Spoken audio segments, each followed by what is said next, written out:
بسم الله الرحمن الرحيم. الحمد لله رب العالمين، والصلاة والسلام على المبعوث رحمة للعالمين نبينا محمد وعلى آله وصحبه ومن تبعهم بإحسان إلى يوم الدين. أما بعد.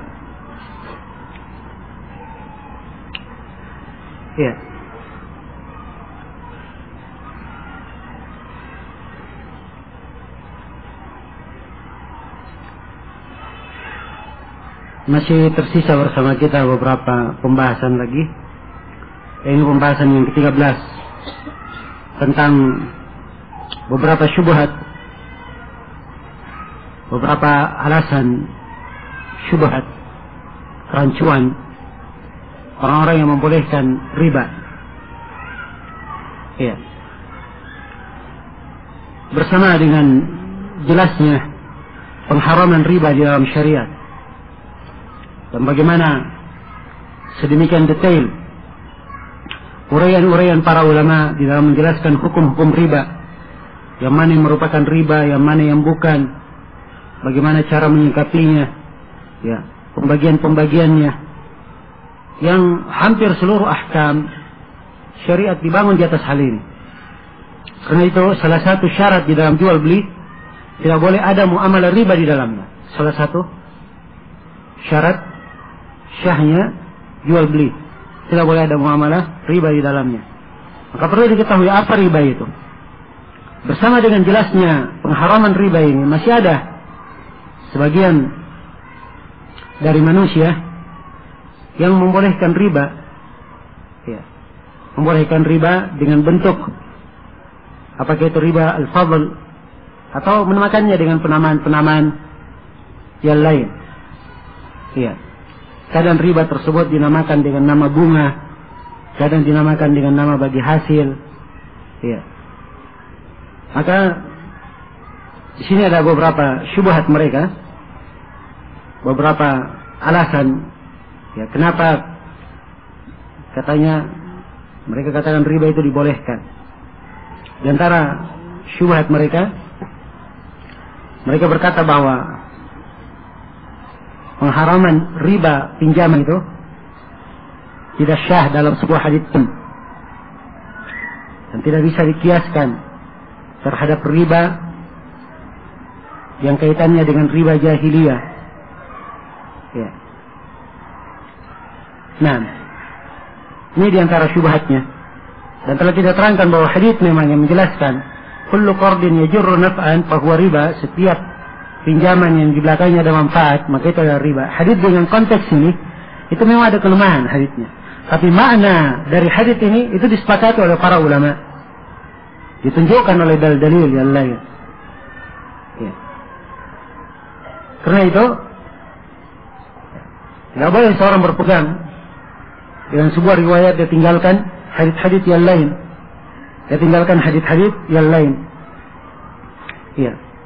Apalagi ayat-ayat Al-Quran, hadits Rasulullah, petunjuk dari para sahabat, kesepakatan dari para ulama dari dahulu sampai sekarang melarang, mengharamkan riba, maka ini tidak bisa menolak karena kelemahan sebagian riwayat. Ya. Di antara syubhat juga, mereka mengatakan bahwa riba itu hanya berkaitan dengan al-mu'awadat saja. Setelah kita terangkan bahwa uqud, ya, ada dua macam. Akad di dalam transaksi itu dua macam. Ada yang berkaitan dengan muawadat, tukar menukar, dan ada yang berkaitan dengan tabarruat, sifatnya memberi dari satu pihak.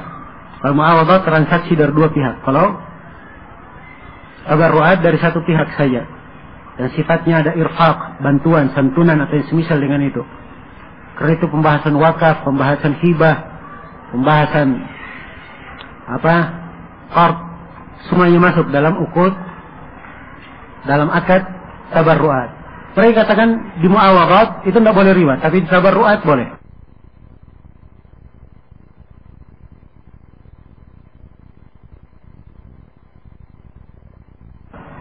Ya, tabarruat boleh. Ini adalah pendapat yang batil, sebab tiap pinjaman di belakangnya ada faedah, maka itu adalah riba. Dan pinjaman adalah uqud dari tabarruat, bukan muawadat. Bersamaan dengan itu ada hukum riba di dalamnya. Ada hukum riba di dalamnya. Iya. Dan di antara syubhat mereka juga bolehnya memberi riba. Katanya di dalam sebagian riwayat, ya, diterangkan siapa yang paling baik di antara kalian adalah orang yang paling baik ketika dia membalas, ketika dia membayar hutangnya. Ya, ketika dia membayar hutangnya. Ya, misalnya ada orang yang berhutang 100.000, dalam sebagian hadis diterangkan kalau dia bayar hutangnya, dia bayar 100.000, terus dia lebihkan misalnya 120.000, 150.000, itu tidak apa-apa. Ya. Kata mereka ini menunjukkan bolehnya hal ini. Nah, maka ini pemahaman yang keliru terhadap hadis. Sebab hadis itu menjelaskan ketika menunaikan hutang, bukan memberi faedah ketika sedang berhutang. Dibedakan antara dua hal. Yang ketika seorang membayar hutangnya, dia lunasi, dia beri hadiah setelah itu tidak apa-apa. Tapi mengambil hadiah saat dia akan berhutang atau di masa dia berhutang, memberi hadiah atau mengambil hadiah di situ, itu semuanya adalah riba.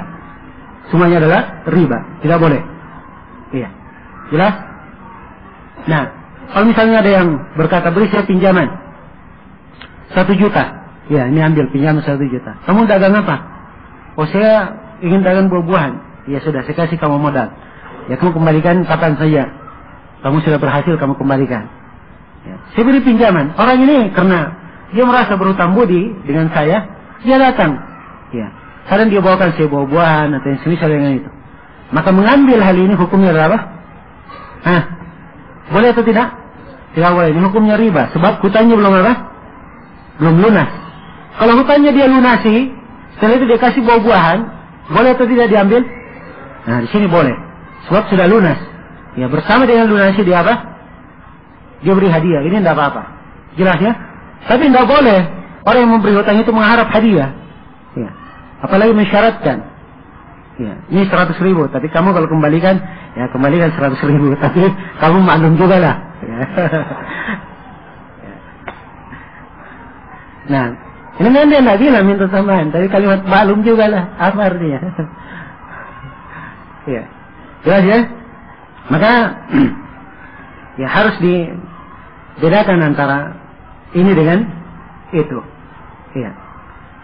Jadi menempatkan hadis itu harus pada tempatnya. Jangan ditempatkan sembarangan.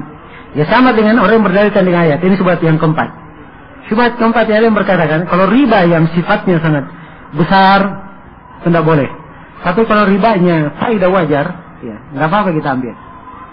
Ya tidak apa-apa. Kalau wajar, sederhana, ya sudah ya kita saling pengertian tidak apa-apa. Ya. Tapi kalau banyak kita tidak boleh. Loh apa dalilnya? Ya dibacakan ayat Al-Quran. Surah apa namanya? Ali Imran. Allah berfirman, ya ayyuhalladzina amanu la ta'kulur riba adha'afan mudha'afa. Wahai orang yang beriman, jangan kalian makan riba adha'afan, jumlah yang besar, mudha'afa, yang dilipat gandakan. Nah, kata mereka di sini larangan makan riba kalau jumlahnya besar, lipat ganda itu tidak boleh. Tapi kalau biasa tidak apa-apa, wajar-wajar saja. Ya. Jadi pendalilan yang keliru memahami konteks ayat. Karena itu berulang kali saya tekankan, ya. Sisi pendalilan juga itu penting. Ya, jangan memahami dalil seenaknya saja. Ya, seenaknya saja. Penyebutan jangan kalian makan riba jumlah yang besar yang berlipat ganda, itu bukan menjelaskan pembatasan atau ukuran riba yang tidak boleh, bukan. Nah, itu penggambaran sifat sebagian bentuk riba. Ya. Jelas, bukan artinya yang sedikit enggak apa-apa. Bukan artinya yang sedikit boleh. Bukan itu maksudnya. Jelas ya? Maka ini jawaban secara global. Ya, kelanjutan dari ayat adha'afan mudha'afa ini bukan syarat. Ya. Dan bukan pula ukuran riba itu. Disyaratkan riba tidak bolehnya kalau dia banyak. Disyaratkan riba tidak bolehnya kalau dia berlipat ganda. Bukan syarat ini, bukan ukuran. Dia hanya penjelas. Ya. Sesuatu yang menunjukkan sebagian sifat dari riba. Ya. Atau menjelaskan keadaan kebanyakan orang yang jatuh dalam riba, begitu modelnya. Mengambil harta orang yang sangat banyak dengan kebatilan. Ya. Ini penjelasan keadaan kebanyakan orang. Bukan ukuran dia, bukan patokan. Karena itu tidak boleh ada yang berdalilkan, oh kalau sedikit tidak apa-apa, kalau banyak tidak boleh. Ini salah dalam berdalilkan. Salah di dalam berdalilkan. Ya, sebab di dalam pendalilan kita harus melihat fikih dalil itu. pemahaman yang diambil, pemahaman dari jenis yang mana, tafsir dari hadis, ya, penafsirannya bentuknya bagaimana. Ini semua ada aturan-aturannya, kaidah-kaidahnya di dalam pendalilan. Iya. Yang jelas kalau kita berbicara tentang masalah syubhat dari dalil, ya, mereka sering membawakan banyak syubhat. Ya, boleh ini, boleh itu, ya dalilnya itu. Ya, sampai di masa ini juga. Kalau kita lihat dalam praktek orang-orang yang membela muamalah riba di perbankan, ya kita akan melihat tulisan-tulisan dari sejumlah orang. Giat diambil pendapat-pendapat. Ya. Bahkan pendapat itu seperti yang saya sebut tadi, di masalah bolehnya riba di negeri kafir harbi. Ya, pendapat yang lemah seperti ini diambil untuk menguatkan apa? Menguatkan alasannya. Ya. Dan ini salah di dalam berdalilkan. Salah di dalam berdalilkan. Ya. Karena itulah harusnya kita mengetahui bahwa riba ini adalah hal yang diharamkan di dalam syariah. Ya, dan pembahasan yang ke-13 atau yang keberapa sekarang? 14, 13. Sebenarnya kita ingin membahas ya semula masalah kontemporer, ya, tapi waktu tidak mencukupi kita. Nah, ya banyak sebenarnya pembahasan itu saya ingin titik beratkan berkaitan dengan perbankan. Ya. Kemudian berkaitan dengan masalah asuransi, berkaitan dengan masalah kartu-kartu itu, ya, kartu kredit, kartu ATM, kartu ini dan seterusnya. Dan ini kelihatannya, ya, kita perlu waktu lain. Ya. Dalam sebagian pembahasan tadi yang saya terangkan, ya terus terang ya saya agak terburu-buru tadi sedikit, sehingga ada sebagian pembahasan yang tertinggal. Ya, saya simpulkan di kesimpulan. Nah, maka sebaiknya ini kita lihat insyaallah taala waktu lain. Mungkin ini juga usulan dari saya untuk panitia daurah. Ya. Nanti dilihatkan waktu khusus. Ya, kita bahas fikih tentang muamalah. Ya. Fikih tentang transaksi jual beli. Kalau ingin mengkhususkan pembahasan fikih transaksi jual beli kontemporer, silahkan. Ya, boleh dikhususkan. Tapi ini perlu beberapa hari. Ya, paling minimal 3 hari. Ya. Paling minimal 3 hari kita ada waktu untuk itu. Bagaimana? Siap? Hah?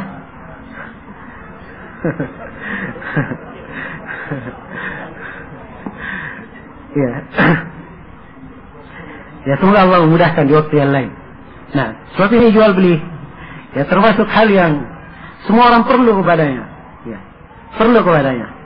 Dan perlu diterangkan sebenarnya kaidah-kaidah disertai dengan banyak contoh. Sebab dengan banyaknya contoh itu akan semakin memperjelas kaidah.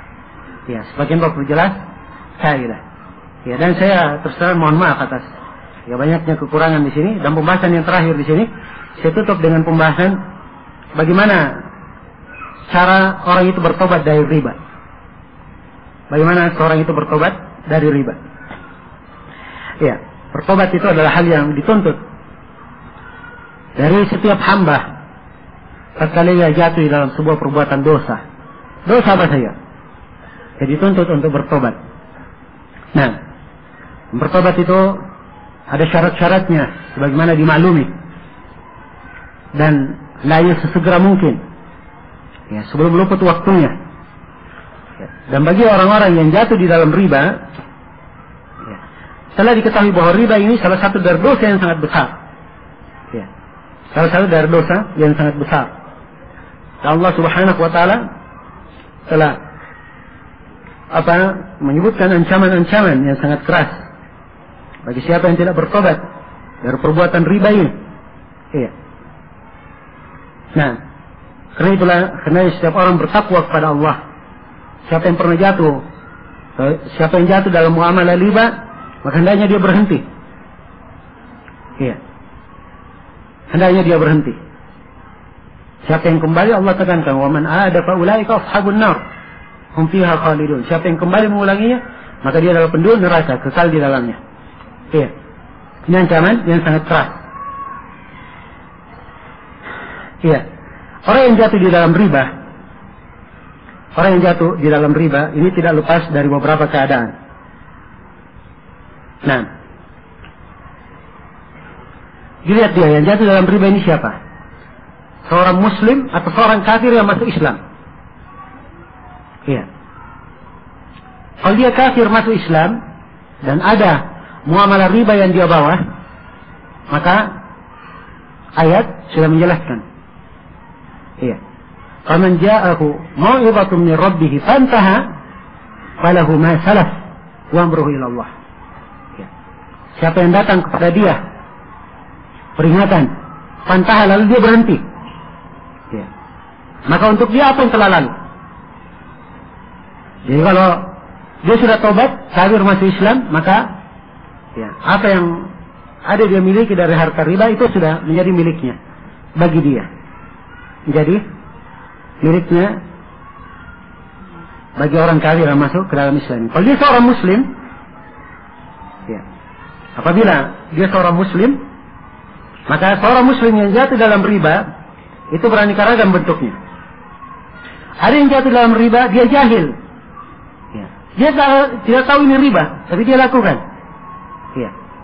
Jelas? Nah, ini kondisi yang pertama. Ya. Ini kondisi yang pertama. Nah, kondisi yang kedua, dia jatuh di dalam riba, dia tahu. Ya. Tapi keyakinannya, karena di dalam masalah tersebut ada silang pendapat di kalangan para ulama, dia meyakini bahwa ini adalah boleh, padahal itu adalah riba. Jelas ya? Padahal itu adalah riba. Ini kondisi yang kedua. Ya. Kondisi yang ketiga, orang yang jatuh dalam riba setelah dia punya pengetahuan tentang apa itu riba. Tentang apa itu riba. Jelas? Ya, di kondisi yang ketiga, kalau dia tahu, maka seluruh harta yang dia dapat setelah dia tahu itu, riba itu, semuanya harus dikembalikan kepada pemiliknya. Dan dia tidak boleh sama sekali memegangnya. Apa yang ada pada harta itu, harus dia salurkan ya, ke penyaluran-penyaluran yang dituntunkan. Dan saya akan terangkan kemana penyalurannya. Ya. Adapun kalau dia di kondisi yang pertama, dia jahil, ya, dia jahil, tidak tahu itu riba. Nah, dia tidak tahu bahwa itu riba, ya.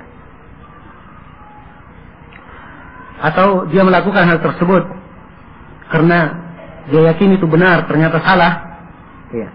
Dia yakin itu benar, ternyata salah, maka ini dilihat. Ya. Kalau ternyata dia tobat dan masih ada riba yang dia lakukan di tengah manusia, maka dikembalikan harta riba itu. Dia hanya ambil pokok hartanya saja. Maksud saya kalau ada riba, dia masih tersisa tengah manusia riba, belum diambil, maka jangan diambil. Diambil apa? Pokok hartanya saja. Sebab Allah firman, wa in tubtum falakum ru'usu amwalikum. Ya. La tadlimuna wa la tudlamun. Kalau kalian bertobat, maka kalian pegang pokok-pokok harta kalian. Jangan kalian berbuat zalim dan kalian tidak pula dia zalimi. Ya. Keadaan yang kedua, kalau dia bertobat, dia sudah pegang hartanya. Ada harta riba yang dia pegang. Ada harta riba yang dia pegang. Nah, maka ya,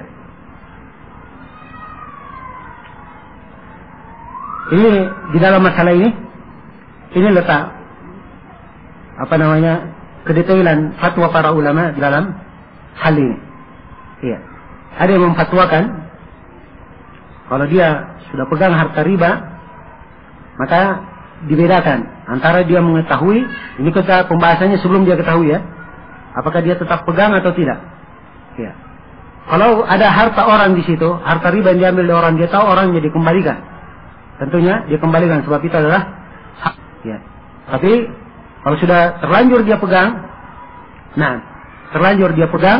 maka sebagian para ulama memfatwakan karena naf ayat falahu ma salaf, untuk dia apa yang telah lalu, maka itu sudah menjadi miliknya. Tidak apa-apa. Ya. Apabila dia tidak tahu hukumnya. Jelas ya? Tidak tahu hukumnya. Adapun kalau dia tahu, maka dia harus kembalikan. Dia harus salurkan, tidak boleh dia pegang. Dia harus salurkan, tidak boleh dia pegang.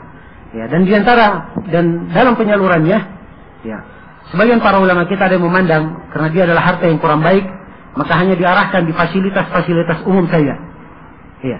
Dan sebagian para ulama kita memutlakkan, ya, boleh di seluruh proyek kebaikan. Boleh di seluruh proyek kebaikan. Nah, iya. Apakah membangun hal-hal yang sifatnya ada kebaikan, itu juga diperbolehkan.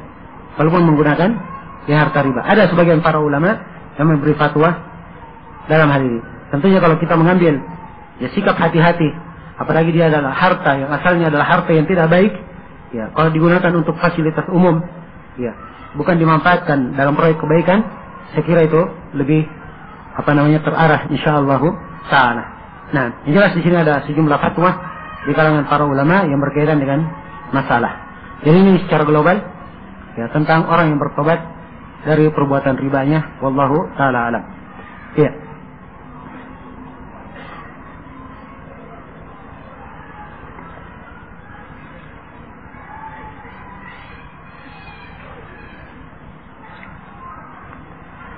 Baik, saya jawab beberapa pertanyaan. Semoga Allah Subhanahu wa taala memberikan kemudahan.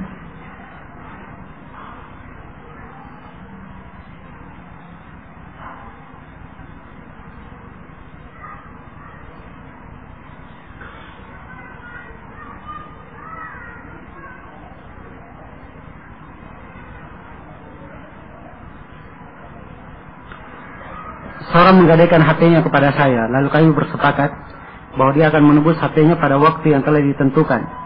Jika dia ingkar tidak tepat waktu, dia rela HP-nya diambil hangus. Setelah 6 bulan dia tidak pernah lagi berhubungan dengan saya. Maka saya pun mengambil HP tersebut. Apakah saya termasuk memakan riba? Ya. Ini bukan di pembahasan kita ya. Ini pembahasan menggadaikan barang. Ya. Nah, tadi berhubung karena sudah ditanya, tidak apa-apa saya jawab. Ya. Dia membuat akad seperti ini, tidak boleh. Akadnya, dia rela. Dilihat dulu harga HP-nya berapa. Ya, kalau dia pinjamannya 100.000, ya harga HP-nya 1 juta, saya rela setelah 6 bulan kalau saya nggak bayar ambil saja HP-ku. Ini membalimi saudaranya, tidak boleh dia bikin akad seperti itu. Jelas ya? Dilihat harga HP-nya. Ya. Kalau memang harganya sesuai dengan uang yang dia pinjam, tidak apa-apa diambil. Ya. Jelas? Atau lebih rendah harganya dari uang dia pinjam, tidak apa-apa diambil. Jelas ya? Nah, kapan lebih harganya, maka harusnya HP itu dia jual. Ya, kemudian lebihnya dikembalikan kepada siapa? Kepada saudaranya. Nah, apa hukum tukar tambah HP yang sejenis? Bagaimana dengan HP yang jenisnya berbeda? Ya, misalnya ada yang tukar Nokia dengan Sony Ericsson. Ya, boleh atau tidak? Hah? Hah? Kenapa boleh? Sejenis. Nah, ya dia bukan barang ribawi. HP itu bukan barang ribawi. Tidak ditimbang, tidak dikilo, tidak dimakan. Ya. Nah, kita sudah terangkan ya tadi ya. Ya, karena sekali lagi saya tekankan, pembahasan riba ini pada barang-barang tertentu yang disebut dengan nama barang ribawi. Barang yang berlaku padanya hukum apa? Hukum riba. Ya. Karena itu kita terangkan maknanya apa. Kalau dia emas dan perak, ya, maka makna ribanya adalah karena apa? Punya nilai tukar. Ya, kalau dia makanan 4 jenis itu, maka makna ribanya karena bisa dimakan. Yang pertama, yang kedua, dia ditimbang atau di liter. Jelas? Di kilo atau di liter. Nah, ya HP boleh saja, dia bukan barang ribawi. Ya, mau jenis yang sama Nokia sama Nokia, ya. N95 sama N95, ya. Ini hitam itu putih, ya. Silahkan boleh, tidak ada masalah. Ya, Nokia dengan Samsung atau Samsung dengan Sony Ericsson tidak ada masalah. Ya. Maaf ini saya bukan bicara HP.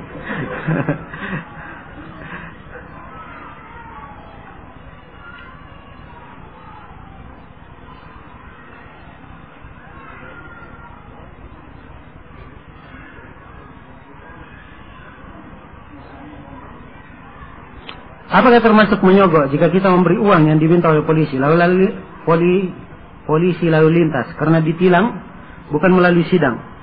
Ya. Apa yang harus dilakukan oleh pengendara yang ditilang tersebut?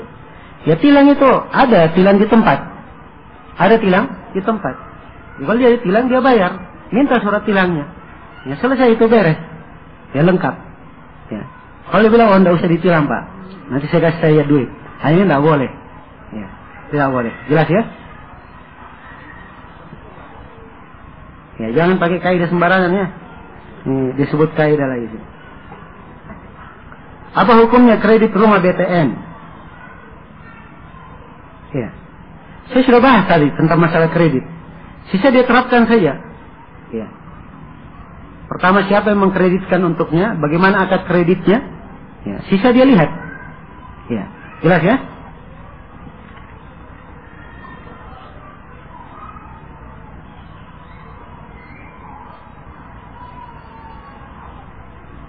Apakah termasuk riba jika ada orang yang meminjamkan uang, lalu pada saat kita kembalikan uang tersebut, kita berikan lebih tanpa ada janji? Ini sudah diterangkan tadi. Iya. Jawabannya boleh atau tidak? Ya boleh. Menjual barang yang cash tidak sama dengan dicicil, apakah ini termasuk riba? Ini juga saya terangkan. Ini kelihatannya penanya menulis pertanyaan di awal pelajaran. Ya. Nah.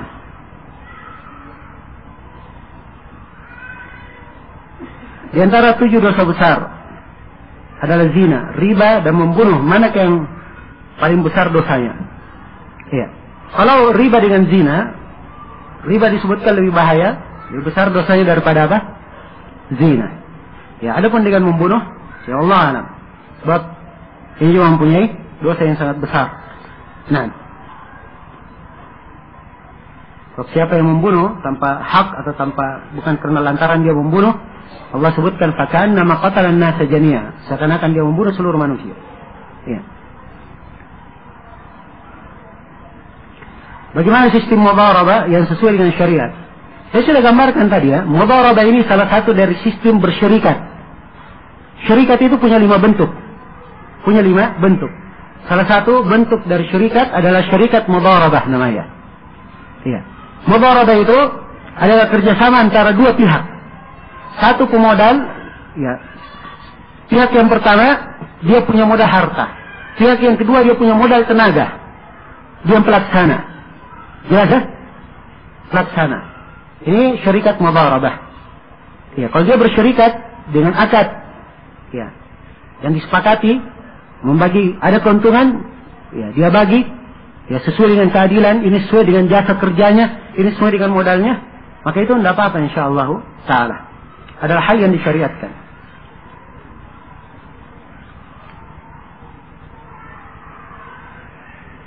Bolehkah kita memberi sesuatu kepada orang yang sangat berpengaruh terhadap lancarnya sebuah usaha kita?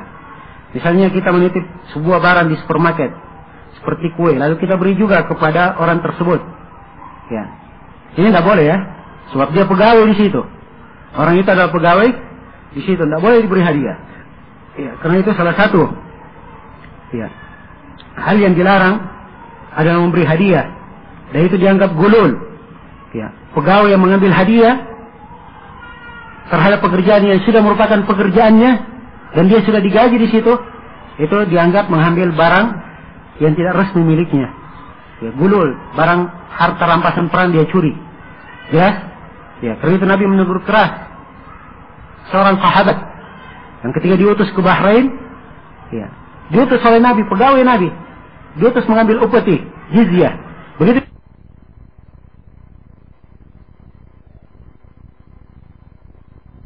Jelas ya? Nah, maka demikian pula di dalam masalah kita ini, seorang yang sudah digaji, ya, di sebuah tempat, bekerja dengan atas sebuah kerja, dia menerima hadiah dari pekerjaannya itu, diberi hadiah, maka dia kapan diambil, maka itu adalah riba. Ya. Ini termasuk hal yang hendaknya dihindari. Ya. Ini termasuk perkara yang banyak tersebar, ya, di negeri kafir, bahkan di negeri kaum muslimin. Dan ini merusak perekonomian. Ini merusak kerjaan. Ya. Akhirnya kalau tidak dikasih duit, ya, pekerjaannya malas-malas, tanda tangannya lama sekali dia tanda tangan. Ya. Berkasnya masih lama bertumpuk. Tapi kalau ada pelicinnya, oh, ya, dalam waktu 1 detik sudah selesai. Ya. Dan ini menyebabkan hal karena kebiasaan memberi ini juga tidak enak. Oh, nggak enak, saya kasih saja hadiah dari saya. Tidak boleh, walaupun hadiah, dia ini ikhlas ngasih hadiah, tidak boleh. Tidak boleh dia bantu saudaranya jatuh dalam dosa. Ya, jatuh di dalam dosa. Ya. Karena itu hendaknya seorang itu bertakwa kepada Allah. Dia jalankan amanah.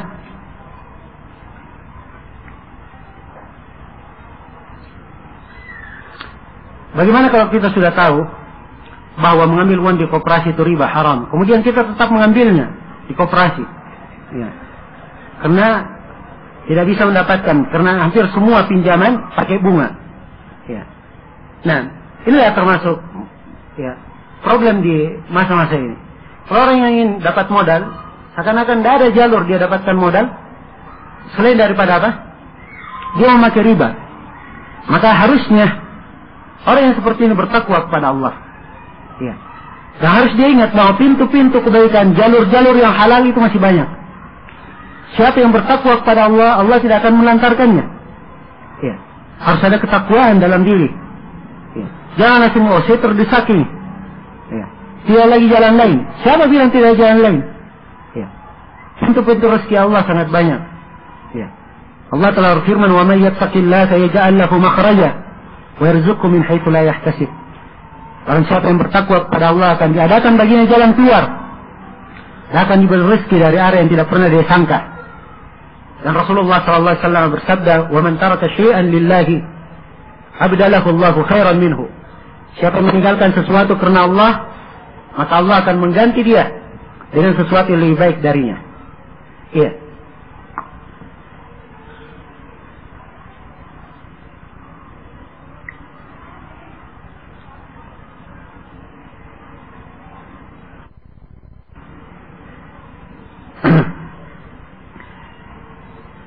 Ini ada pertanyaan dari ikhwah di Kalimantan. Saya jual pulsa 100.000 dengan harga 98.000 kepada teman, tapi dia utang pulsa.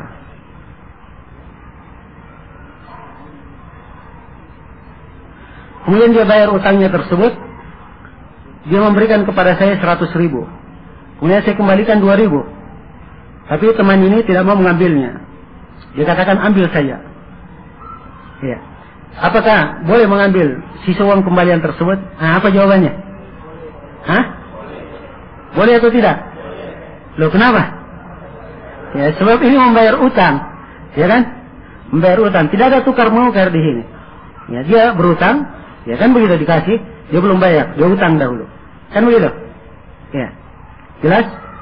Maka ketika dia bayar, tidak ada masalah, dia ambil. Nah, jadi ingat ya, akadnya hutang. Ya.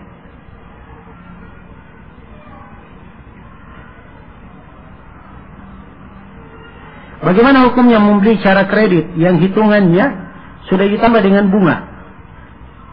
Ya, bunga itu cuma istilah saja. Ya. Mau dinamakan bunga, ya, mau dinamakan bebek, ya, dinamakan apa terserah. Ya. Itu istilah, hakikatnya dilihat. Kalau di kredit, dia ngambil keuntungan, memang orang sebut bunga itu namanya. Tapi itu keuntungan bagi dia, tidak apa-apa di kredit.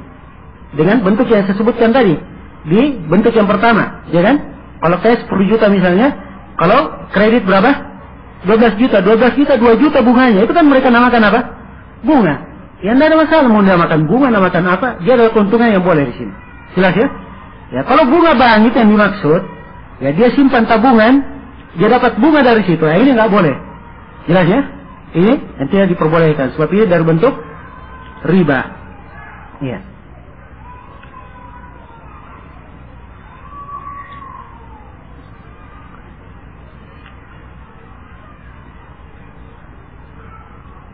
Ini sudah dijawab semuanya. Ini ada pertanyaan dari Gorontalo. Bagaimana hukumnya tukar tambah barang selain dari 6 jenis, misalnya HP dan mobil? Ya. Kalau selain daripada 6 jenis, ada jenis yang barang ribawi. Kalau contoh yang diberikan seperti HP dan mobil barang ribawi atau bukan? Bukan barang ribawi. Kalau bukan barang ribawi, ya tidak ada masalah tukar tambah. Ya, dia menambah tidak ada masalah. Kartu kredit sudah kita bahas.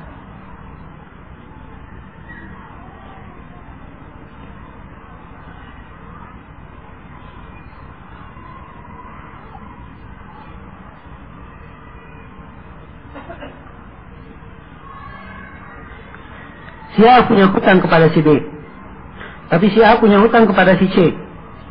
Maka si A menyuruh si B melunasi hutangnya kepada si C. Ya. Apakah ini boleh?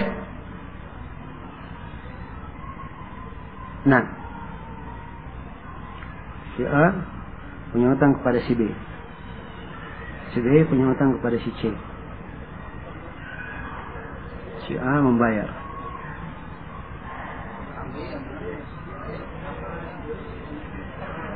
Ya. Pertama, di dalam masalah hutang, kalau seorang tidak bisa membayar hutangnya, asalnya diberikan waktu. Ya. Diberikan waktu luang. Ya. Nah, ini dari kemurahan dalam syariat kita. Dan apa yang dianjurkan. Jelas ya? Asalnya demikian. Ya.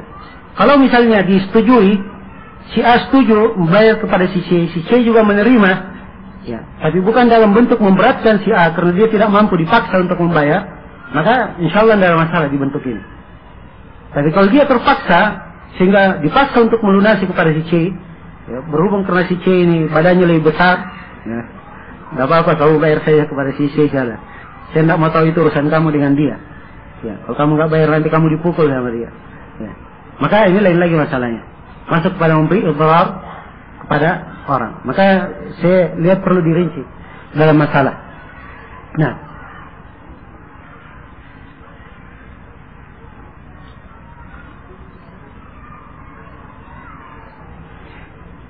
seorang menukar emas 21 karat 10 gram dengan emas 24 karat 10 gram. Tapi disyaratkan yang 21 karat ditambah dengan uang tunai dan dibayar kontan semuanya. Apakah hal ini diperbolehkan? Boleh atau tidak? Tidak boleh. Ini riba apa? Riba fadl. Saling kontan memang, tapi ada saling melebihkan. Riba fadl. Ya, solusinya, kalau ingin solusinya begini. Ya, dia punya emas 24 karat 10 gram. Dia mau beli yang lebih bagus 21 karat. Ya, 24 karatnya yang 10 gram ini jual dulu. Ya. Dia jual, ambil duitnya, setelah itu beli yang 21 karat. Beli yang 21 karat. Itu solusinya. Jelas sampai sini?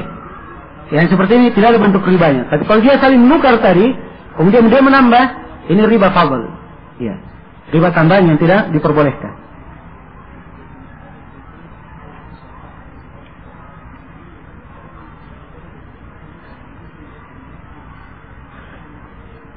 Apa perbedaan antara mesir dan jual beli? Karena jual beli juga seseorang mengeluarkan uang yang dia mungkin untung atau rugi. Ya jelas dia orang berdagang itu mungkin untung, mungkin apa? Mungkin rugi. Kan begitu. Tapi mesir itu sifatnya ada mughalabah, ada perlombaan di dalamnya. Ingin saling mengalahkan. Itu sifat umum dari apa? Dari mesir. Dan ini yang membedakannya dengan jual beli.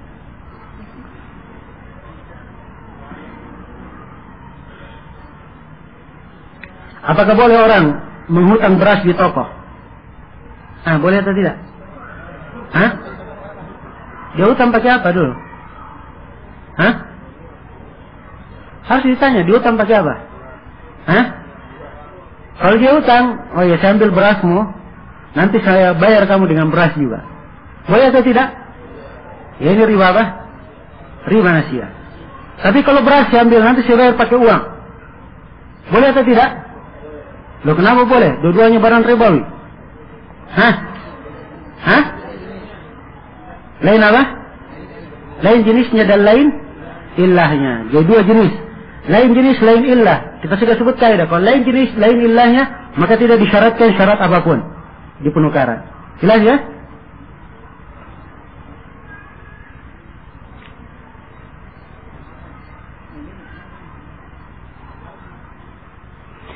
Belakangan ini muncul yang namanya gadis syariah. Ya, saya juga sudah lama mau tahu apa itu gadis syariah. Yang mudah-mudahan penanya ini menggambarkan sebagaimana hakikatnya. Contoh si A datang kepada titik-titik menitipkan emas 1 gram. Kemudian pihak bank, kita sebut bank saja ya, menaksir harga emas gram tersebut dengan harga 200.000. Sehingga si A berhak meminjam 200 tersebut selama 1 bulan. Si A diwajibkan membayar biaya titip dengan ketentuan tiap titip 1 gram si A membayar biaya 3.000 untuk jangka waktu 1 bulan.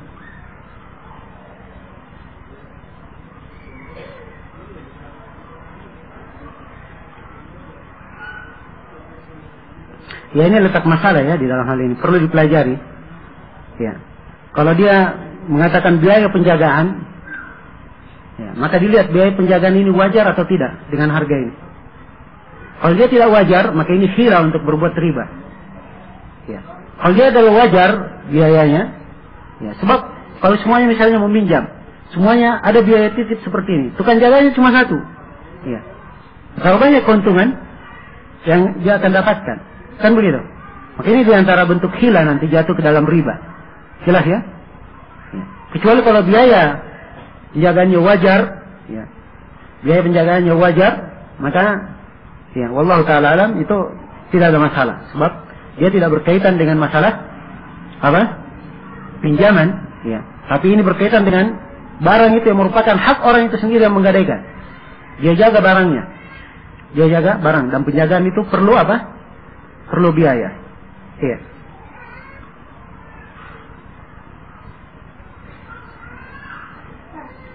Bagaimana sistem money changer hari ini? Di mana kita boleh membeli mahal, ya, tapi kalau dijual murah. Di mana kita beli mahal, tapi kalau dijual murah. Ini boleh atau tidak? Hah? Dia beli mahal, nanti dijual apa? Murah. Boleh atau tidak? Hah? Apa jawabannya? Allah yahdikum. Sudah berlalu pelajarannya. Ya. Sekarang saya punya rupiah, saya beli dolar. Ya. Harga dolar hari ini berapa? Anggaplah 10.200. 10.200. 12.000. Anggaplah 12.000. Ya. Saya beli 12.000 dolar. Saya jual berapa? Ya. 10.000 saja. Boleh atau tidak? Hah? Kok bingung? Aduh, tidak mantap kaidahnya ini. Kaidahnya tadi apa? Dua barang ribawi, ya, yang berbeda jenis. Kan beda jenisnya antara rupiah dengan apa? Dolar. Ya, walaupun ilahnya sama, dia satu ilah, tapi jenisnya beda. Disyaratkan apa? Disyaratkan berapa syarat? Satu syarat saja, harus saling kontan. Ya, tidak ada masalah tukar menukar, yang penting saling kontan. Beda harga tidak apa-apa. Beda harga. Jelas sampai sini? Ya, jadi kalau ada yang misalnya bisnis beginian, dia bisnis money changer, dia beli, kemudian dia jual, dia beli, dia jual, tidak ada masalah. Ya. Jelas dia ingat ya, bahwa akadnya harus saling apa? Kontan. Ya.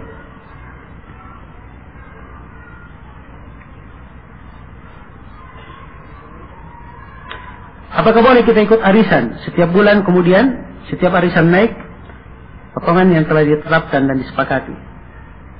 Ya.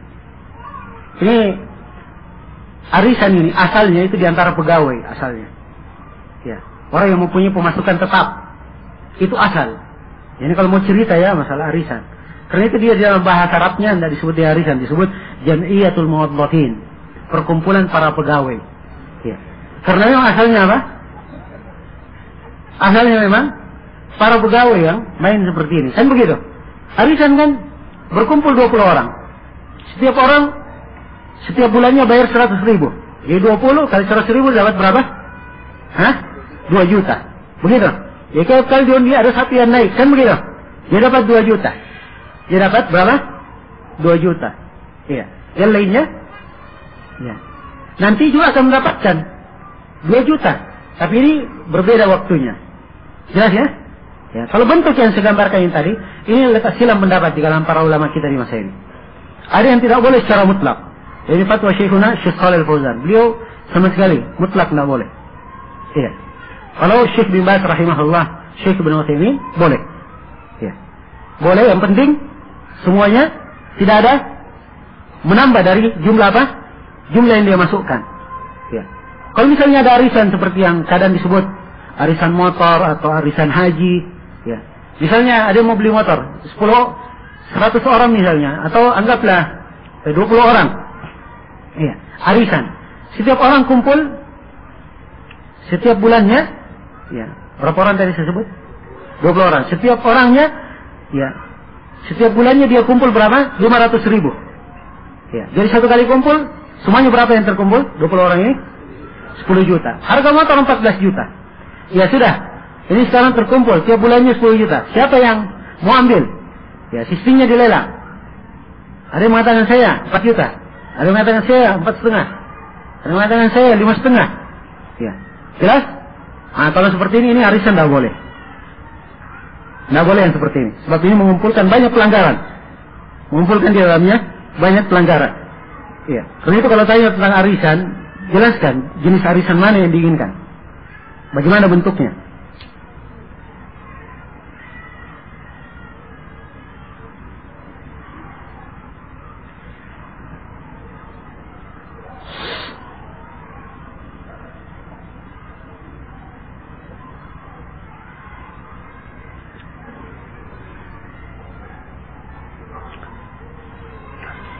Bagaimana pendapat sebagian orang yang senang jihad?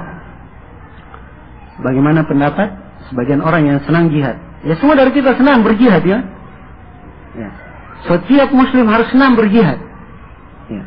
Dan kalau dia belum pernah berjihad, dia harus menghayalkan, mencita-citakan dirinya suatu saat kalau ada kesempatan berjihad, dia berjihad. So, Rasulullah bersabda, "Man mata walam yaghzu, ya, walam yuhaddits nafsahu bih, mata ala syu'batin minan nifaq." Siapa yang mati dan dia belum berperang, tidak pernah dia niatkan dirinya untuk berperang, maka dia mati di atas salah satu cabang dari cabang kemunafikan. Iya. Dia berjihad dengan jihad yang syar'i, kita semua senang. Ingat ya, dengan jihad apa? Yang syar'i. Tapi banyak orang, ya, jihadnya seperti yang diterangkan di sini. Katanya kita hidup di negara Indonesia, mana mereka ini mengkafirkan pemerintah. Orang-orang yang senang berjihad yang tadi mereka mengkafirkan pemerintah dan menghukumi bahwa negara ini adalah negara kafir harbi. Sehingga mereka membolehkan merampok bank-bank yang ada. Ya. Disebutkan di sini sebagian jemaah, ya. Dan disebutkan pimpinannya. Ya, semua orang tahu siapa orang yang seperti ini. Nah, inilah dari kendala di masa ini. Orang-orang jahil, tidak paham agama. Ya. Dia hanya mengambil sebagian, baca hadis-hadis tentang keutamaan jihad. Oh, semangat dia mau berjihad. Ya. Tapi dia tidak tahu jihad yang disyariatkan itu bagaimana. Ya. Jihad yang dituntunkan bagaimana, dia tidak tahu tuntunan dan kriterianya. Ya. Akhirnya ketika ada yang menegur, misalnya kita tegur, jihad kalian salah. Mereka katakan, kalian ini tidak suka jihad, benci kepada mujahidin. Ya. Itu ucapan-ucapannya. Padahal mereka salah. Ya. Kita menasihatkan mereka untuk berpikir lebih baik dan menimbang perbuatan mereka di atas tuntunan. Menimbang perbuatan mereka di atas tuntunan. Iya. Mereka ini kalau dilacak, iya, dilacak akar pemikirannya, jauh-jauh akar pemikirannya cuma kembali ke dalam masalah pengkafiran saja. Iya. Itu asal pemikiran mereka, mengkafirkan dan salah memahami dalam arti jihad. Kalau dua asal ini diluruskan, maka insya Allah Taala banyak dari mereka yang bisa kembali. Iya. Banyak dari mereka yang bisa kembali. Ya Allah musta'an. Semoga Allah memberi hidayah kepada mereka itu. Terlalu banyak mereka mencemarkan dan mencoreng nama Islam dan kaum muslimin, ya, dan membuat kerusakan di tengah kaum muslimin. Saya menukar emas 1 gram kepada B dengan uang 100.000. Tapi si A masih kurang. Tapi si A masih merasa kurang dengan uang tersebut, belum setara dengan harga emas. Sehingga si B memberikan tambahan, ya, beberapa liter beras. Nah, pertanyaan, ya.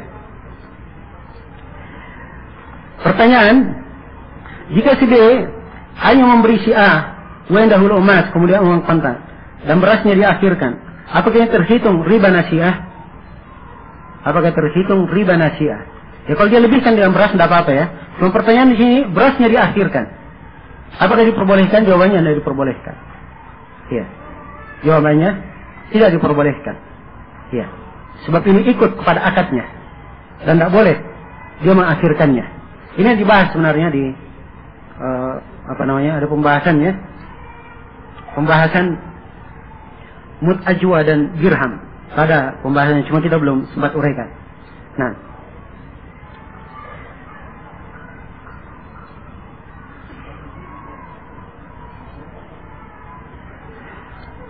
apakah boleh masuk menjadi anggota MLM syariah? Ya, sekarang semuanya ada syariahnya, ya. Ya, bank syariah, ya, bank syariah, pegadaian syariah, ya. ada kredit motor syariah. Ya. Nah, sekarang ada MLM syariah. Ya. Dan banyak lagi syariah, ada demonstrasi syariah. Ya. Ada musik syariah. Ya, bahkan ada disco Islami. Ya. Subhanallah. Ya. Jelas kalau ingin memperbaiki sesuatu, bumbui saja kalimat Islami atau syariah di belakangnya. Ya. Yang dilihat adalah hakikatnya, jangan penamaan. Apa hakikatnya? Ya. Katanya untuk mendapatkan barang yang murah dari produk LMM tersebut. Ya, tidak dengan mencari anggota dan tidak mengambil bonusnya. Ya, dilihat akadnya bagaimana. Ini tidak cukup ya, data ini tidak cukup untuk memberi hukum.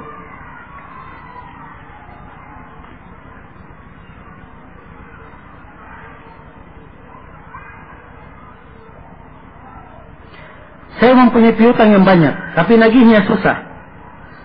Ya, maka saya biarkan atau saya halalkan. Ya. Nah, kalau dia ingin menginginkan hartanya, maka dia tagih. Ya, maka dia lihat orang tersebut. Kalau memang ada kesusahan, kesulitan, dia beri waktu luang. Dia dapat kebaikan. Ya, dapat kebaikan. Ya, di dalam hadits yang diriwayatkan oleh Imam Muslim, Rasulullah SAW bersabda, "Man anzara mu'siran." Ya. Man anzara mu'siran. Atau ada juga kalimat satu lagi, man anzara mu'siran atau musiran. Ya, saya lupa dua golongan yang disebut. Siapa yang mengakhirkan orang yang kesusahan, ya membayar utangnya, adallahu Allahu tahta dhilli arsy. Maka Allah Subhanahu akan meneduhi dia di bawah teduhan arsy pada hari kiamat. Hari tidak ada tuduhan kecuali tuduhan Allah. Ya, ini antara keutamanya. Ya, kalau dia berikan waktu luang, dia dapat pahala di situ. Ya. Kalau dia ingin dia halalkan, ya, dia halalkan, maka dia lihat orang-orang yang berhutang itu. Ada sebagian orang kalau dihalalkan, kalau dibiarkan itu tidak bagus untuknya, bukan pendidikan yang baik. Ya. So, ada sebagian orang bergampangan dengan hutang. Oh ya, saya tahu ini lama kalau saya nggak bayar pasti dia ambil aja, pasti begitu dia. Ya, orang yang seperti ini mempunyai sifat yang jelek. Ya, perlu diberikan pendidikan yang baik agar dia berakhlak dengan akhlak yang baik. Ya, kalau ingin dia halalkan, dia biarkan saja, dianggap lunas. Maka ini juga adalah sebuah amalan yang saleh, insyaallah taala. Riba apakah yang terdapat di dalam MLM? Ya, sudah ada ya fatwa Lajnah Daimah dalam hal ini, dan mereka sebutkan itu dari bentuk riba nasiah.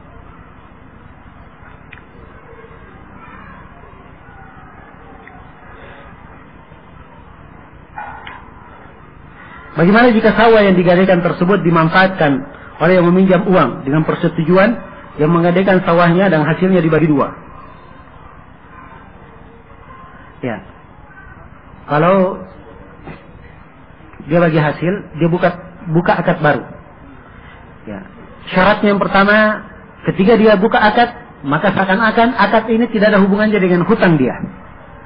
Kalau ada hubungannya dengan hutang dia sehingga dia dapat porsi persen lebih sedikit atau keluar dari batasan yang wajar, ini artinya dia mengambil manfaat dari apa? Hutangnya. Tapi kalau akad wajar, dia sewa sawahnya, ya, atau dia kerjasama, begini saja, sawah ini milik kamu, saya yang kelola, nanti kita bagi hasil. Ya, kita bagi hasil. Makanya seperti ini tidak ada masalah. Jelas ya? Nah, ya dua itu yang dijaga tadi.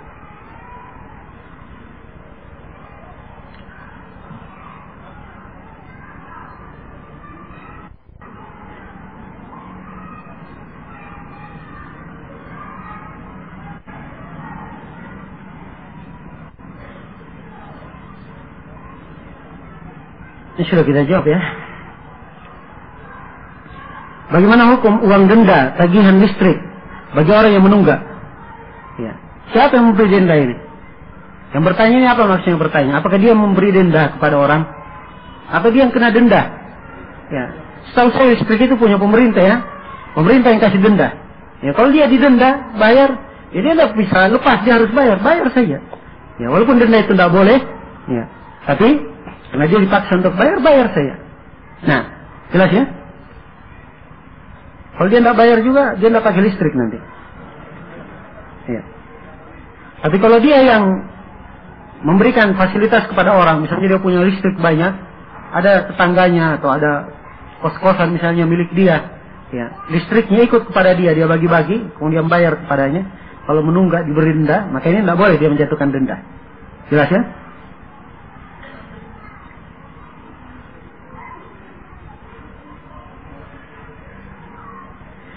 Sebuah toko menjual emas 23 karat.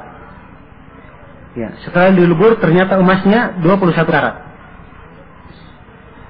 Nah, saya kurang paham ini maksudnya apa.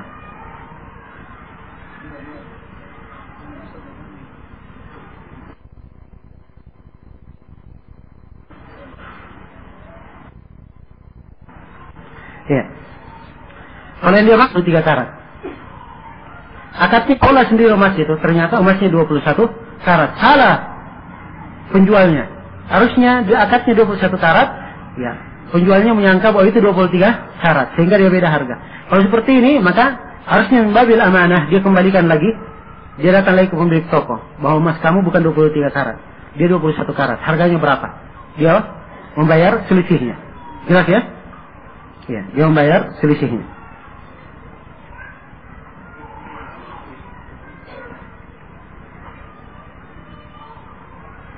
Bagaimana hukumnya membeli buah-buahan yang masih di pohon dengan menaksirnya? Karena suatu dan lain hal, buah pohon yang dibelinya tidak dihabiskan. Bolehkah si pemilik tumbuhan memakan atau dibagikan kepada orang lain? Ya, kalau dia sudah jelas nampak buahnya, sudah hampir matang, ya, sudah nampak hasilnya, maka tidak apa-apa dibeli walaupun masih di pohonnya.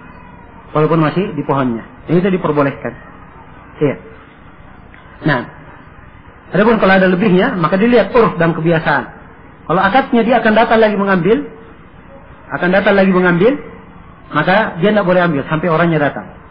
Ya, kalau memang dari kebiasaan, biasanya dia tinggalkan sedikit untuk pemilik pemilik buah-buahan itu, pemilik pohonnya, maka tidak ada masalah dia pakai.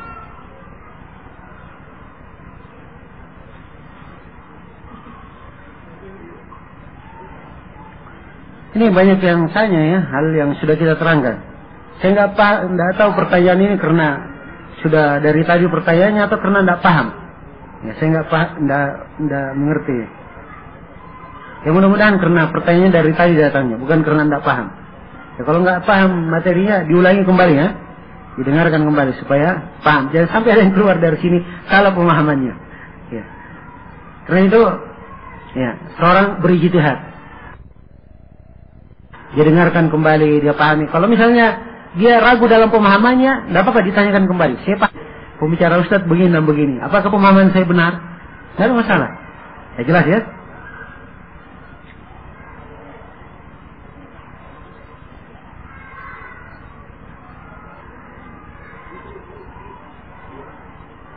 Apakah termasuk ribawi apabila kita memperjualbelikan uang yang sudah lama, yang tidak ada nilainya lagi? Kemudian ada seorang yang ingin membelinya. Ya bagaimana caranya? Tidak ada nilainya lagi kemudian mau dibeli. Berarti kalau dibeli ada nilainya dong. Ya. Nah, ini saya paham ya. Ada biasa orang yang koleksi uang lama. Ya, koleksi uang lama itu punya nilai ya, dan kadang tidak punya nilai. Dia punya nilai. Ya, sepanjang jenisnya berbeda, maka tidak ada masalah dalam bentuk tafadhul. Tapi kalau jenisnya sama, rupiah misalnya, berhubung karena rupiahnya sudah 50 tahun yang lalu, ya. Nah, dia tukar dengan 100 rupiah sekarang ini, maka tidak boleh dia lebihkan, harus sama.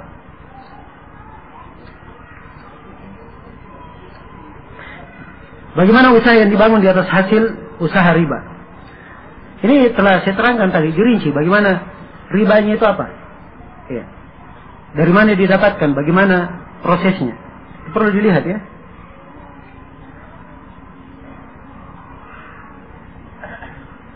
Adakah bank dalam Islam? Bagaimana kriterianya? Oh ini pembahasan khusus ini. Saya sudah bilang, teman-teman, pembahasan perbankan itu sangat luas pembahasannya. Iya. Nah.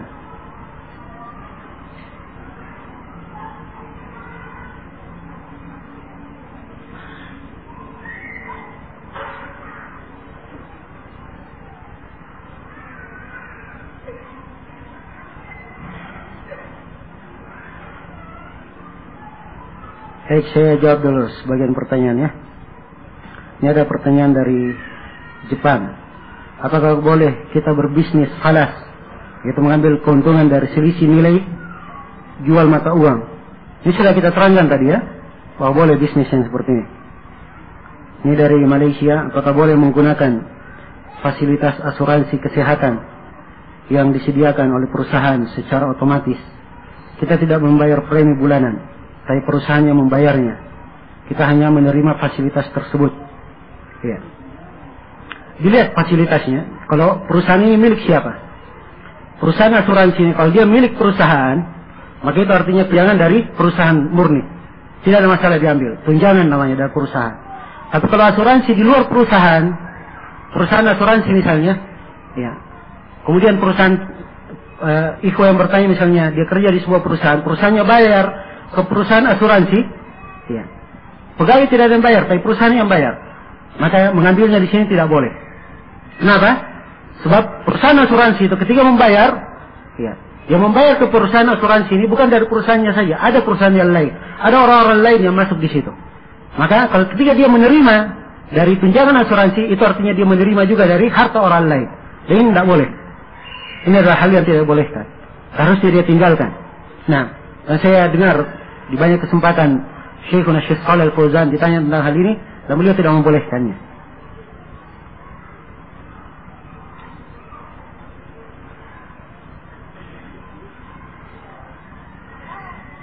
Ini ada pertanyaan dari Jakarta, bagaimana dengan denda yang diterapkan pada transaksi kredit ketika terlambat membayar cicilannya? Ini saya sudah terangkan ya, bahwa denda yang seperti ini tidak diperbolehkan. Ya, karena itu salah satu syarat bolehnya kredit, jangan sampai ada persyaratan seperti ini, ada denda dan seterusnya. Siapa yang mensyaratkan, maka ini dia mensyaratkan sesuatu yang tidak dibenarkan dalam Al-Quran dan Sunnah Rasulullah Sallallahu Alaihi Wasallam, dan itu tidak boleh diterima. Ya.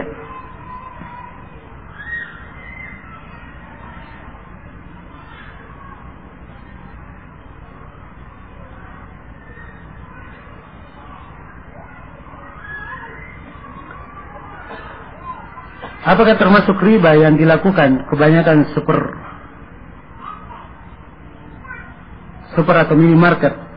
Sebagai contoh, ketika seorang berbelanja roti dipasang harga 5.765 rupiah. Namun ketika dibayar harga roti tersebut kepada kasir, harganya naik menjadi 5.800 dengan alasan ya tidak ada uang 35 rupiah.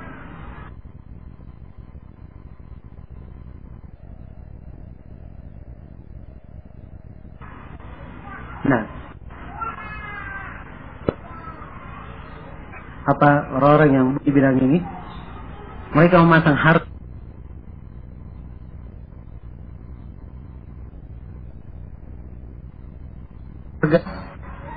sehingga ini bentuk hila yang tidak diperbolehkan. Ya. Sebenarnya harganya 5.800. Ya, tapi supaya terkesan lebih murah, maka 5.700. Ya, pakai 7 itu sudah beda dengan 8. Ya kan? Walaupun ada angka lagi di belakangnya. Ya, seperti di sini 65. Jelas ya? Seharusnya dia tinggalkan cara ini. Dia pasang dengan harga yang pas. Nah, iya. Kalau si pembeli membayarnya, maka dia bayar 5.800. Jadi sudah tunaikan haknya. Adapun orang itu dia ambil 35.000, ya 35 rupiah dia tidak kembalikan, itu urusan dia. Ya, kalau tidak diikhlaskan sama orang yang memberi, ya maka dia yang tanggung. Ya kan? Karena itu harusnya dia pasang harga yang tepat. Ya, dia pasang harga yang tepat.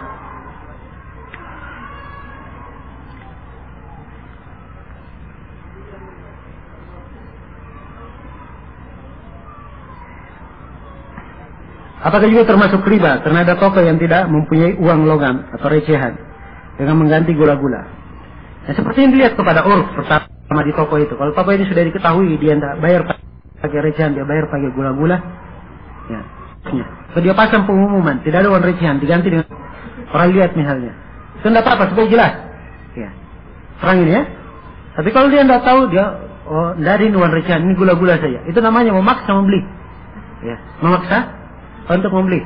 Dan ini tidak diperbolehkan. Salah satu akad atau salah satu syarat syahnya jual beli harus ada salin tarabi, salin ridha antara dua orang yang melakukan transaksi.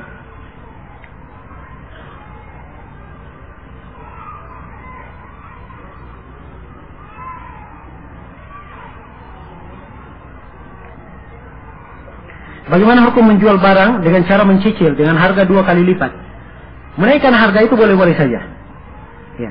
Tapi ketika menaikkan harga, pertama dia lihat harga kebanyakan orang. Yang pertama. Kemudian yang kedua, tidak boleh dia membahayakan orang lain, memanfaatkan hajat manusia. Jelas? Ya. Orang mengambil untung, boleh sih mengambil untung 100%, 200%, 300%. Silahkan. Ya. Dia mengambil untung. Tapi dia jaga ketentuan. Pertama, dalam perekonomian Islam itu dibangun di atas dasar kemurahan.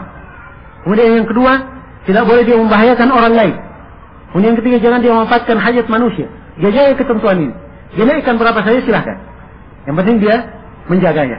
Jadi perlu saya ingatkan juga kepada sebagian ikhwah. Sebab kadang ada yang keluar dari jalur ya, perniagaan yang disyariatkan. Kadang ada barang misalnya harganya 100.000. Sudah wajar. Ya, terkenal ini, tersebar barangnya. Anggaplah pemilik barang itu untung 100%, 200%. Sepanjang sudah berjalan di tengah manusia, maka jangan dia ketika datang dia menjual, ya dia dapat harga misalnya yang murah, ya dia turunkan harganya, saya jual 50.000. Ini membahayakan saudaranya, tidak boleh. Haram seperti ini. Bukan karena dia menjualnya 50.000, tapi karena dia membahayakan saudaranya. Dan Nabi SAW telah bersabda, la darar wala birar. Tidak ada bahaya dan tidak boleh membahayakan. Tidak boleh membahayakan. Ya. Nah ini kadang ada di dalam persaingan bisnis, wajar orang bersaing. Tapi ingat, bersaing itu bukan artinya dia menjatuhkan saudaranya. Ya. Dia juga ingat, harus tahu bahwa saudaranya juga ingin mengambil keuntungan. Kalau selisihnya tidak jauh, sana 100.000, sini 95, itu wajar, biasa. Ya. Orang ada selisih sedikit di dalam masalah penjualan. Jelas ya?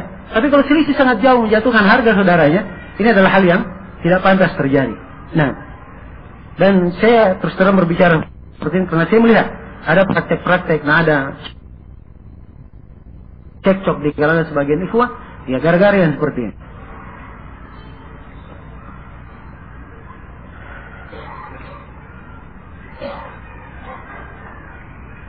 Ya ini sudah kita jawab ya, apa hukumnya menukar emas 23 karat dengan tambahan uang ditukar dengan emas 24 karat?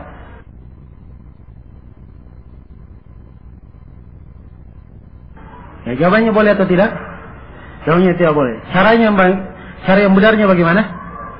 Setelah itu baru dia beli berapa? 24 karat. Pertanyaan yang kedua, hukum keuntungan yang didapatkan dari jual beli emas. Misalnya emas 24 karat dibeli dengan 230 dan dijual 250. Tidak ada masalah. Ya, kalau dia langsung salingkan. Saya beli kepada penjual emas. Saya tahu harga penjual emas ini murah. Saya beli harganya 230. Ya saya jual, saya pedagang emas. Masa saya tidak untung? Ya, kan begitu. Saya naikkan harga 250. Ya, saya mengambil keuntungan. Ini tidak ada masalah. Yang penting apa? Syaratnya apa? Harus saling kontan. Sebab ini dua barang ribawi. Nilainya sama tapi jenisnya berbeda. Maka disyaratkan harus saling kontan.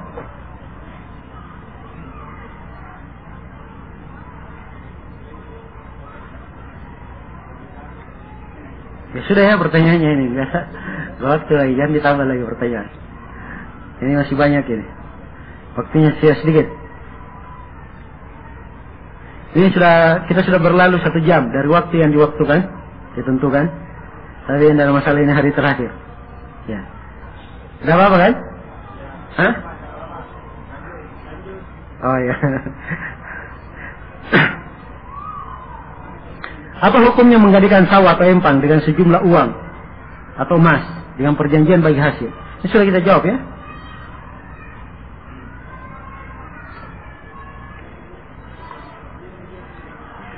Seorang petani menjual hasil panennya kepada seorang petani. Si petani baru dibayar apabila hasil panen telah dikelola menjadi beras kemudian dipasarkan. Ya. Bagaimana caranya? Saya nggak tergambar ini namanya. Ya. Harusnya ketika dia jual langsung dia bayar. Ya. Kalau ingin dia tunda, misalnya dia utang dahulu, tidak ada masalah utang dahulu. Ya. Tapi jangan dia undur, dia utang dahulu, dia jual dulu barangnya orang sudah, dia jual baru dia bayar. Ya. Ini namanya memberatkan orang. Jelas ya? Nah, seharusnya ketika dia ini dia modali. Ya, dia modali. Nah,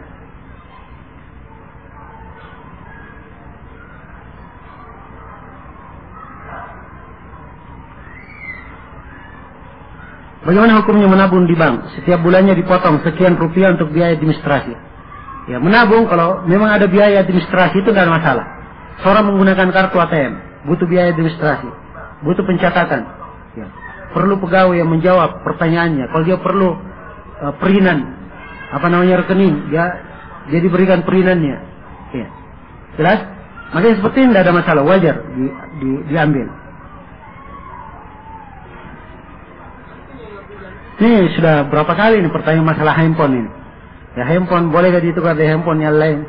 Ya. Nah,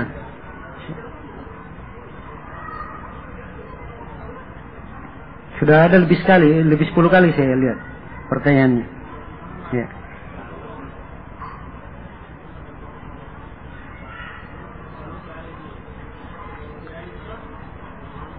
Apakah termasuk riba jika kita membeli sari korma pada seorang tapi ditunda pembayarannya?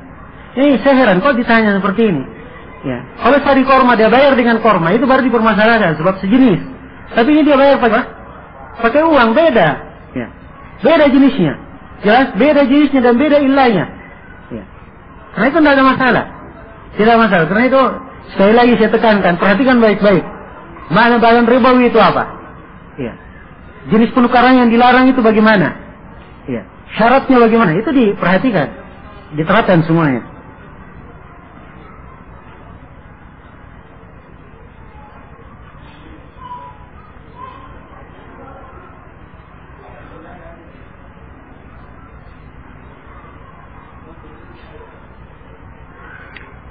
Bagaimana akibatnya kalau kita menikah dengan uang mahar dari hasil pinjaman yang mengandung riba?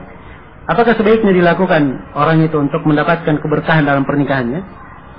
Ya, kalau dia tidak tahu tentang hal itu bukan urusan dia. Dosanya adalah dosa yang memberi mahar. Ya.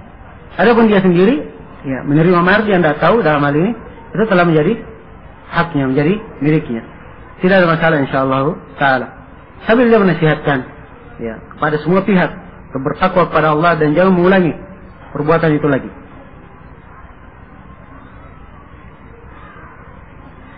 Bagaimana menggunakan harta hasil dari ribawi seperti rumah, motor, mobil, di mana kita sudah bertobat? Ini sudah kita jawab tadi ya. Ya.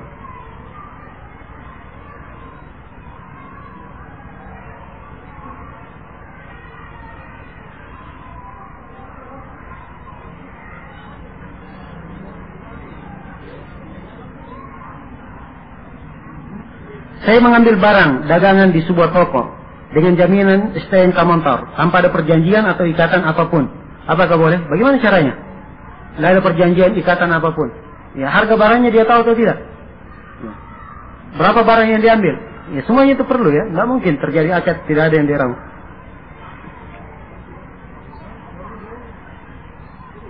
Ya. Ini sudah jam 5 lewat 10 menit. Ya. Baik, saya kira cukup dulu sampai sini insyaallah taala. Nanti mudah-mudahan di kesempatan yang lain ya, kita bisa mengadakan pembahasan yang lain berkaitan dengan fikih muamalah. Ya, dan banyak lagi bab-bab fikih lainnya yang perlu kita bahas. Semoga Allah Subhanahu wa taala memberikan manfaat kepada semuanya.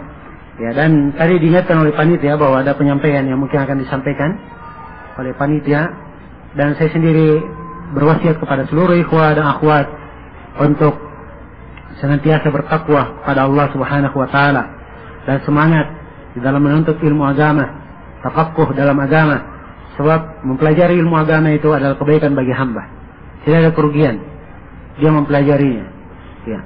Sebuah ilmu itu apabila masuk ke dalam hatinya, dia adalah penasihat yang senantiasa mengingatkannya, mengarahkannya kepada kebaikan, membimbingnya pada jalan-jalan yang lurus. Ya. Karena itu jadikanlah salah satu tugas dari kehidupan ini adalah belajar dan menuntut ilmu. Semoga Allah Subhanahu wa taala senantiasa melipat gandakan pahala untuk kita semua. Dan di akhir dari pertemuan ini saya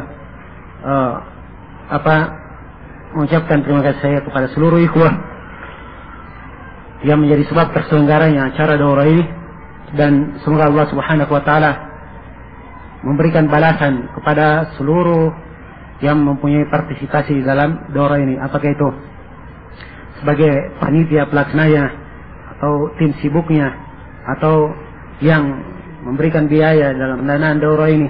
atau kepada seluruh ikhwah yang hadir di sini.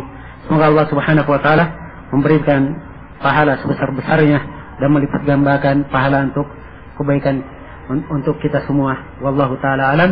Subhanakallahumma bihamdik, asyhadu an la ilaha illa anta, astaghfiruka wa atubu ilaik. Walhamdulillahirabbil alamin. Wassalamualaikum warahmatullahi wabarakatuh.